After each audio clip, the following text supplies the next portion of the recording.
Hello friends, welcome back to my channel. In today's video I'm going to be reviewing the iheartrevolution Mini Tasty Peach Palette. It is tiny and it is oh so adorable. I've been wanting to pick this up for a while now, so if you want to see me try this out for the first time then just keep watching.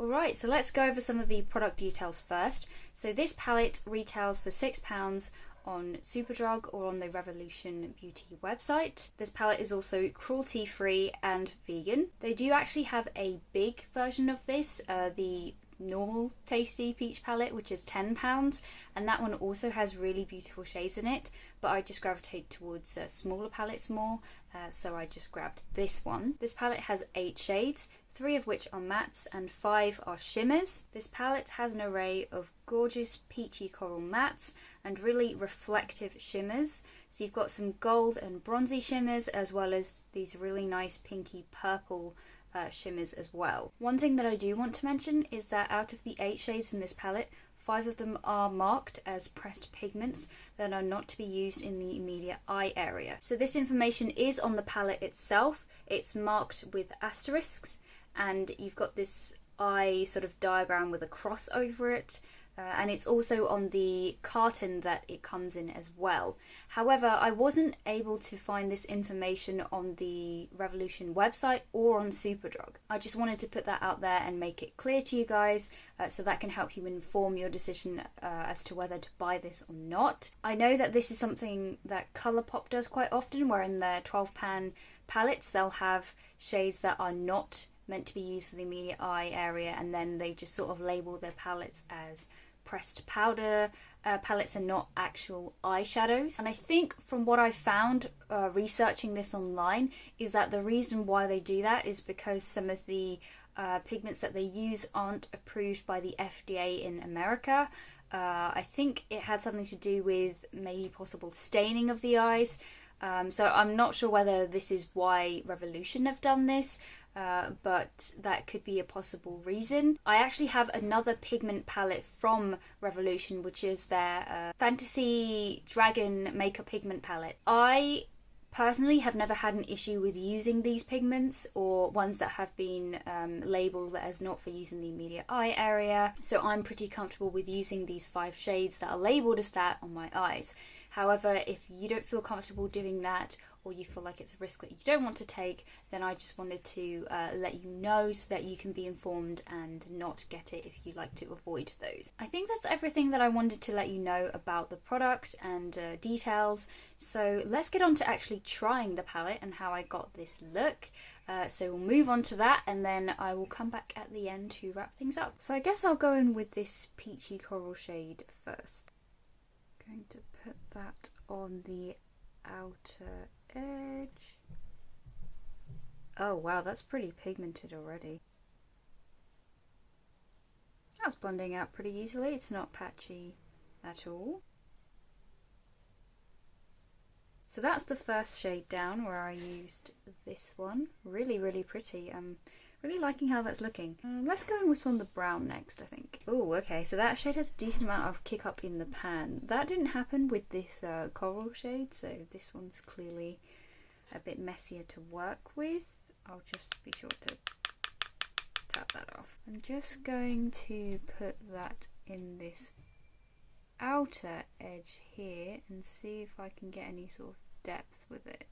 So that's one thing that I've noticed about this palette, is that there aren't really any deep dark shades in this. They're all sort of mid-toned, so if you're someone that likes to really deepen up their look in the outer corner, or likes a lot of depth in their looks, then you're not going to get that with this palette. They're all sort of mid-tone matte shades. Okay, yeah, that's definitely showing up quite pigmented again.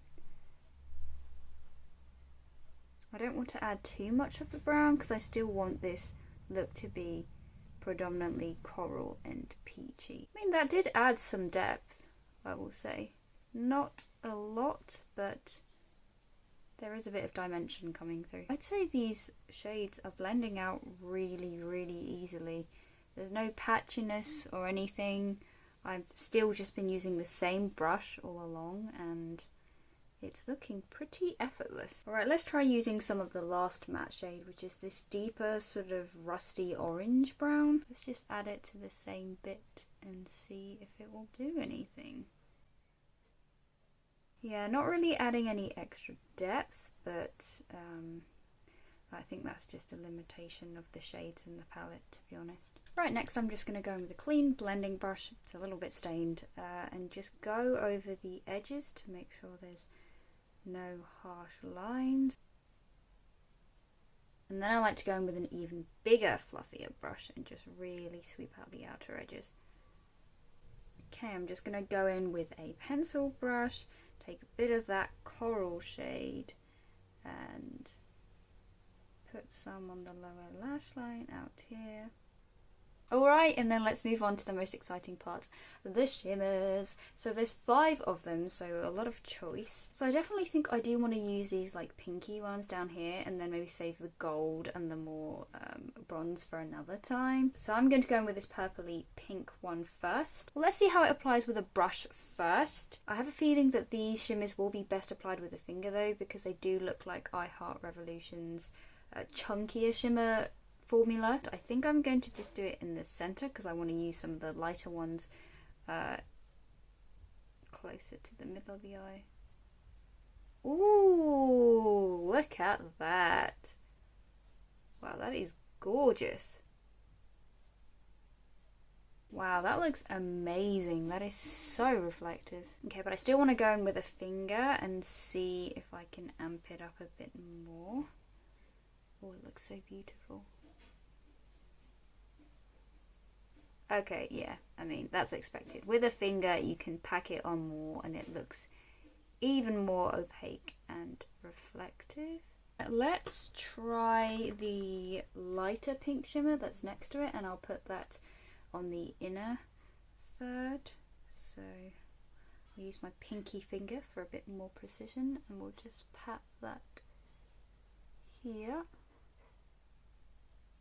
So I will say that they do look pretty similar actually. You don't really notice too much of a difference between the two shades, even though one is definitely lighter than the other in the pan. I think when I turn my head and you can see more of the purple or like pink on the inner bit, that's when you can see more of a distinction.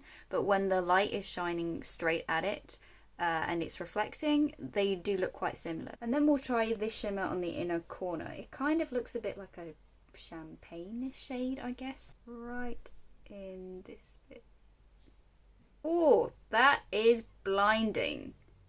Wow, for anyone that wants a blinding inner corner highlight.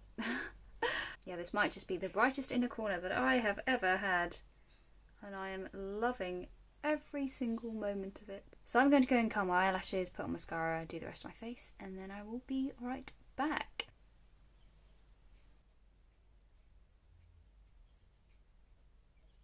Alright, so to wrap things up, what do I think about this mini Tasty Peach palette? I love this. I am in love with the look that I created today. I think that it looks absolutely gorgeous. These tones are so beautiful. I've got peachy, coral goodness sort of everywhere.